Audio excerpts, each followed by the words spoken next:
এখন প্রায় সকাল 8:30 বাজে, আর এত সকালবেলা আমি শাড়ি পরে কোথায় যাচ্ছি বলুন তো।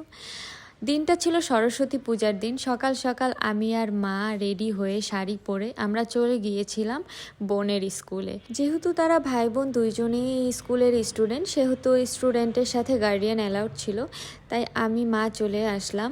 আর এখানে আমরা অঞ্জলি নিব। তো সকাল সকাল শাড়ি পরে আমরা চলে আসলাম। এখানে যাওয়ার পর আমারও ছোটোবেলার কথা মনে পড়ে গেল। আমি যখন ছোট ছিলাম, যখন স্কুলে পড়তাম, তখন এভাবেই আমি স্কুলের পুজোতে অ্যাটেন্ড করতাম। তারপর যখন কলেজে উঠলাম, কলেজের পুজোতে অ্যাটেন্ড করতাম। তারপরে যখন ভার্সিটিতে উঠলাম, সেই ভার্সিটিতেও সকাল সকাল শাড়ি পরে অঞ্জলি নিতে যেতাম ভার্সিটিতে। প্রতিটা মানুষেরই ছোটোবেলায় কিছু সুন্দর মেমোরি থেকে যায়, যেগুলো বড় হওয়ার পরেও ছোট বাচ্চাদের দেখলে সেই মেমোরিগুলো মনে পড়ে। তো এরপরে আস্তে আস্তে করে সবাই বসে পড়লো অঞ্জলি নেয়ার জন্য।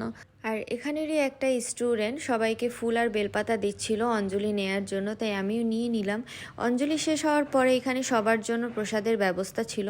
প্রসাদ নেয়ার পরে আমরা চলে গিয়েছিলাম বিএম কলেজে পুজো দেখতে। তো আজকের মতো এই পর্যন্তই, দেখা হবে অন্য কোনো একটা ভিডিওতে। সেই পর্যন্ত সবাই ভালো থাকবেন, টাটা।